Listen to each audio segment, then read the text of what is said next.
in. I'm like veins popping in my forehead. Like I'm going. And they had the same look on their face. So finally, I'm like, yeah, what's up? Like, what? Like, why aren't you responding? And they said, well, the woman. If you actually took time to learn about how incredible you were, nothing would ever stop you. So when I realized she was talking, I was like, oh, this isn't a conversation where I need to give advice. She isn't asking for that. This isn't a seeking advice. So now if I would have started to give advice or something, we could have then butted heads right there. Because I'm looking at just do 1, 2, 3, 4 is practical, and that's not the space that person is looking from. So I've started to notice that in communications with people where I'll sit and think, okay, what are they? Are Well, they? well, hold on a second. Break it down for me real quick, because I remember you told me about the book. I haven't read the book, Yeah, but someone. I mean, I'm gonna buy the book because this is the second time you're bringing it up. yeah, yeah. But just foundationally, what are the different communications styles? You said Uh, emotional, practical. Then the other one, I haven't really read that far into the book yet, but the other one is like it's like who we are. But so far in the book, so far the one that you talk about the most are emotional and practical. So in the first part of the book, they talk about this guy who was working for the CIA. He was working for the CIA. He was in the like the Middle East, and he wanted to. It comes out that he wanted to be the CIA because he wanted to feel important, have value, these kind of things.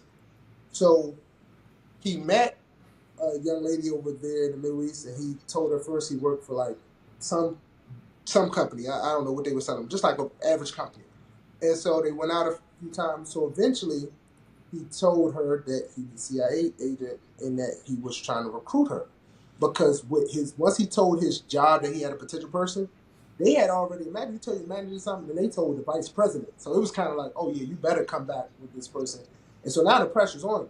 So the first time he spoke to her, he just spoke in once he dropped that bomb on her, she was like, no, like, you trying to get me killed. Even though she didn't like the things that were going on in their country, her country, etc.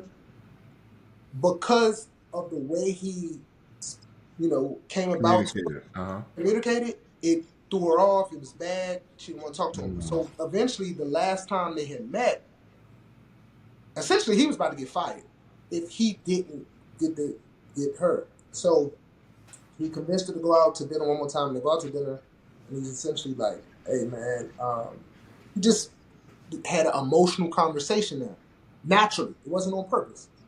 He was pretty much like, you know, long story short, I told him about you. They said I had to bring you back. Like, I did this job for this, that, and third. I suck at it. I just wanted to have some value. I thought I was doing the right thing. But he was just being honest, his honest self.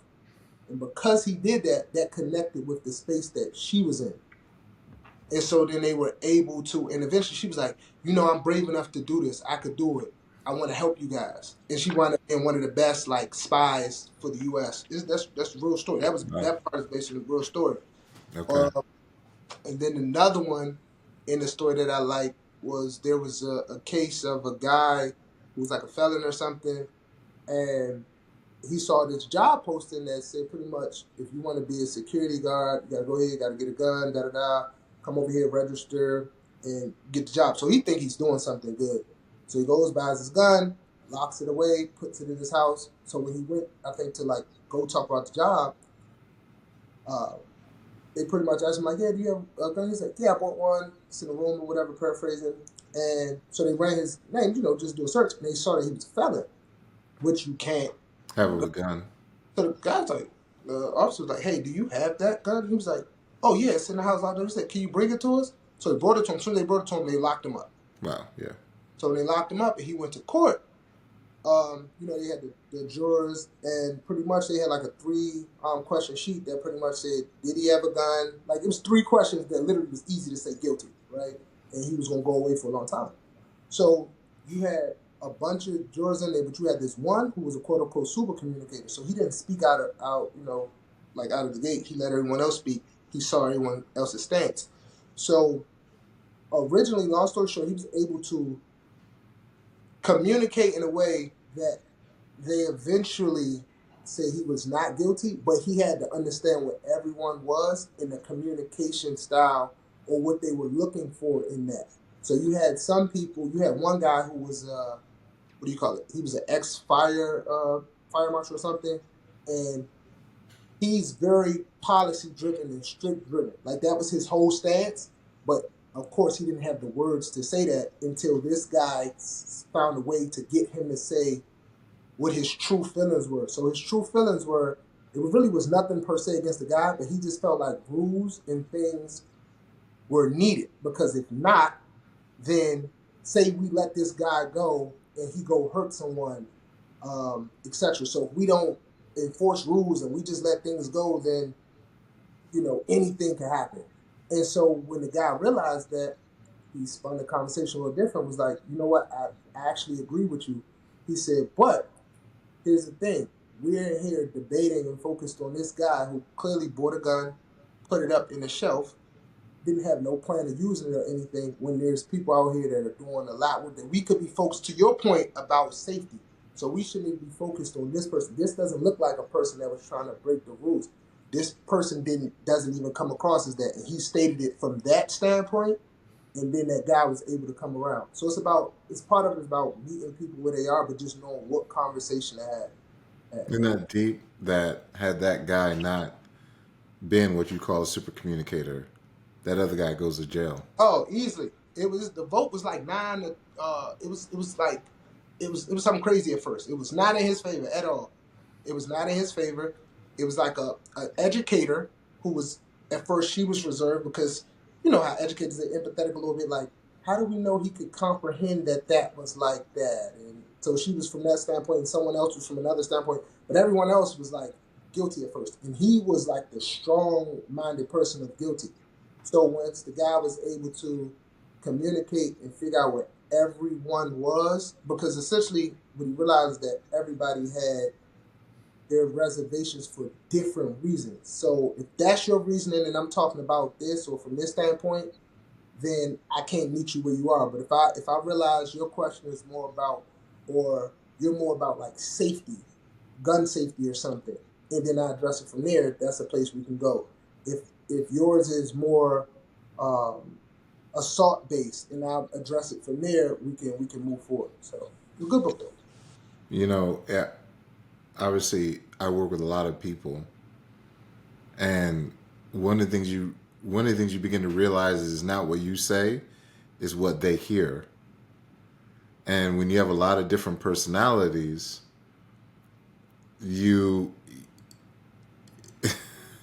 it's just interesting, because I can say I can have the intention to fully know what I mean to say, and I can say the same exact words to 4 or 5 different people, and they all hear 4 or 5 totally different things in what I just said.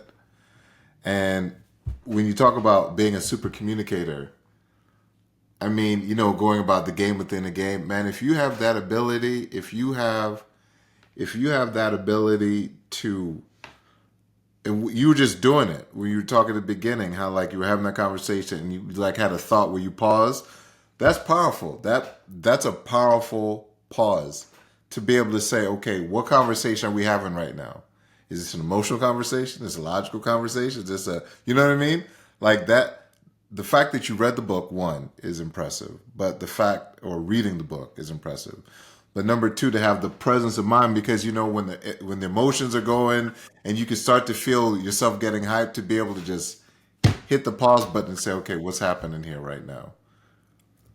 I don't want to say a lot of people don't have the ability to do that, because everyone has the ability to do that.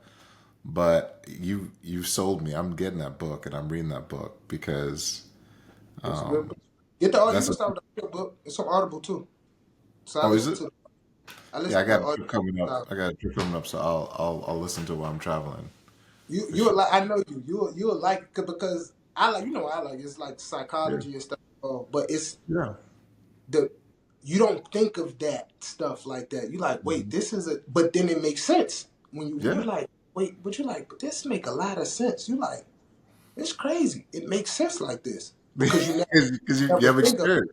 you never experienced, but it makes a ton of sense when you read the book. It's a great book. It's a great book.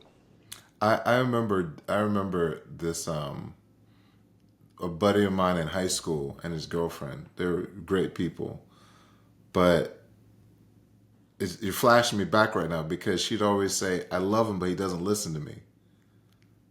And now, as you're sitting there talking, I'm wondering, was he not listening to you, or you wanted him to process that conversation? Like, you were having the emotional conversation, he's being logical, or vice versa, whatever that is in that moment. How many divorces would have been not happened if people had read that book? Or people getting fired? Or I'm excited to read this. I'm excited to listen to this book. Well, I tell you what, it wouldn't be 100% because some of it's still gonna happen regardless. Cause Yeah, I mean, of course, of course. it would definitely, solve some issues and things like that. It'll definitely solve some issues if you understand, become self aware of like a book like that. So, how to be a super communicator is number one, learn about what super communication is, and then give yourself the ability, train yourself to have the ability to pause and to think, what conversation are we having right now? And then to be able to go into the communication with that person in the conversation that they're in, not in the conversation, like you said, when you're talking to your mom, you realize what she was saying and what you were about to say, and you stopped yourself and you danced in her world. I like it. But here's the thing too: when you dance in someone else's world, like let's say if you were more in a, because every conversation isn't necessarily just practical, just emotional. Some conversations are both at different points. So no, for real. Like you I talk about, believe you. it's I'm like laughing. depends on where Flashbacks. you are in that conversation. Yeah. So when you're talking to somebody, you have to figure out, okay, not only what part of this conversation are we necessarily in, but let's say if the standpoint you're trying to do is give someone practical advice, you'd have to know how to meet them emotionally. It was an example of that. It was a doctor who I think, let's say that cancer was like, I think colon cancer or something like that, one of those cancers. Essentially, he would tell his patients that you don't need surgery. Saying if you're older in age, the thought is you die from natural causes before you die from cancer. So no need to go through all this chemotherapy, the radiation and stuff like that. Let's just do active surveillance. So his thought was, if I tell people they don't need surgery, just do active surveillance, they're gonna be happy. Like that, like who wants to get cut? But he was like, what he noticed was almost a lot of times when he went to people and said that, they still decided to do surgery. And it blew his mind. He didn't understand. Like, he's like, what? I don't get it. I'm telling him not to. This makes no sense. So he realized he was the problem in some form of his communication. So when he switched up his communication style, instead of just talking about, hey, these are the results, this is what I suggest, he started to say things like, hey, what does this diagnosis mean to you? And so then when the person started talking, oh, this means they'll start to just speak of what they'll start to say how they feel. And now that lets you know where you need to go from here. So they would say things like, someone was like, man, let's say something like, my parent died from this situation, and man, it just feel crazy if I leave early that, my kids are coming up in this crazy world. Who's going to guide them? Or, I just don't want to look like the weak link telling someone I have cancer. Now they feel like I'm weak and I'm not able enough. So once they express themselves, where to have the conversation. So quote unquote, someone else is having an emotional conversation in that regard. That's typically when you see now someone else come in like the other person, where they relate to them from an emotional space, because that's where the conversation wanted to go. Where, let's say if you had your own situation that was different, like, man, I totally feel you on that. Like, I lost my pops when I was young. Da, da, da. Now y'all connected. Now you can give practical advice. Now you can be like, all right, but if I could just make a suggestion for you, I think we should do this, this, and this. These are some of the research that we've showed, because you didn't just come in throwing numbers, because that's not where they were in the conversation they had at. But once you connected where they were in that emotional space, now you can present information, because they'll hear it now. They'll hear it differently. Before, they weren't going to hear that. Like, none of that stuff mattered while they're thinking like, man, I don't want to feel weak. This happened to my family. This happened to my parents, or that. They're thinking about that. So you talking these numbers, they're not listening. But when you met them where they need to be met to a degree, now they can hear, because now emotional, you showed them that you care. So now they can meet you there, and they're more receptive to that. Long ago, I had this moment with someone that I work with where I was giving them some coaching on some stuff, and I didn't know that they were like having like a family member. I think it was not their biological mom, but the lady who's like their mom who raised them was really, really sick. And I'm having this conversation, and I'm like, trying to encourage or motivate, all this stuff. And they have this kind of glazed look on their face. And so I'm trying to go harder, because I'm like, okay, they're not getting it. So now I'm going like, I'm level 1 to like 15. And they had this glazed look on their face. And so now I'm going harder. Now I'm on level 30, and I'm on level 45. And I probably was talking, man, it's like, I don't know, like 20 years ago or something. Right. I was all in. I'm like veins popping in my forehead. Like, I'm going. And they had the same look on their face. So finally I'm like, yeah, what's up? Like, what? Like, why aren't you responding? And they said, well, the woman who raised me is dying. And man, you want to talk about feeling crazy? I'm sitting here, I'm looking at them, and it's like, what do you say? So I'm like, oh my, I'm so sorry, and this whole thing. But really, what I took from that was, I never stopped to think about what the other person was thinking about before I said what I was saying. And it's like when you're trying to get someone to get the point, but you don't know where they're coming from, like what you're talking about in that moment. I literally talked for like 40 minutes before they said anything. I feel crazy, because I could have found that out within the first 30 seconds.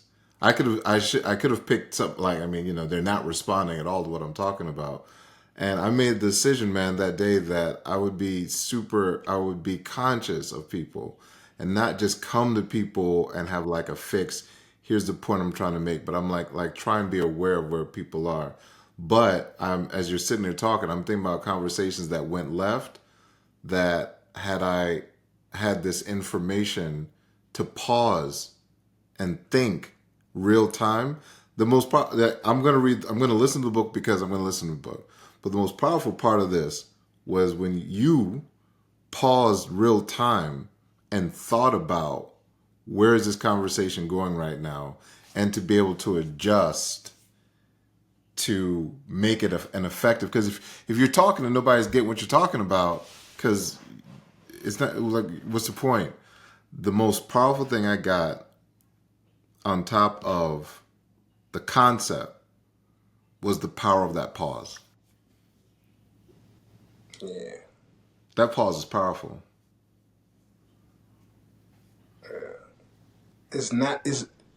After reading the book, you always thinking like that now, to a degree.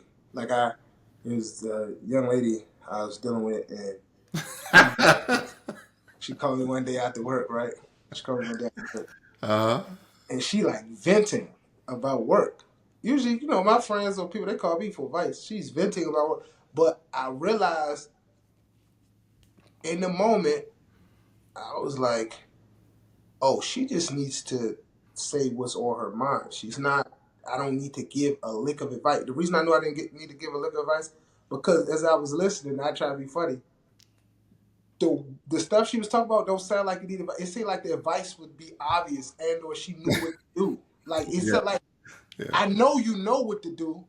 I just feel like you ever had somebody where they complain, they super frustrated about something, and you just hearing everything, and then like she's out doing things, and then she like randomly got mad at somebody that was out there, like move you in my way, all this stuff, and I was like, yeah, you just need to vent what's going on. 'Cause I'm like, it's a lot going on. You're just trying to say what you need to say, get the emotion off you. This is just you're out there right now. So I understand what space I need to occupy.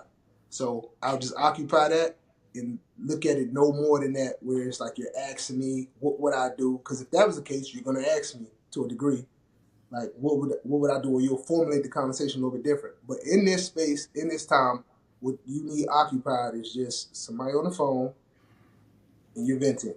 Cool. That's all. I'm laughing because I'm thinking about one of my mentors. He always says it'll work itself out. So I get on the phone with him and I'm hot, hotter than Mississippi, fish grease, hot. I'm hot. I'm mad. This isn't working. That's not working. And he's just sitting there listening. And I'm going and I'm going and I'm going, I'm going, I'm going, I'm going, I'm going, I'm going. And he's like, so how do you feel about that? I'm like, yeah. And no.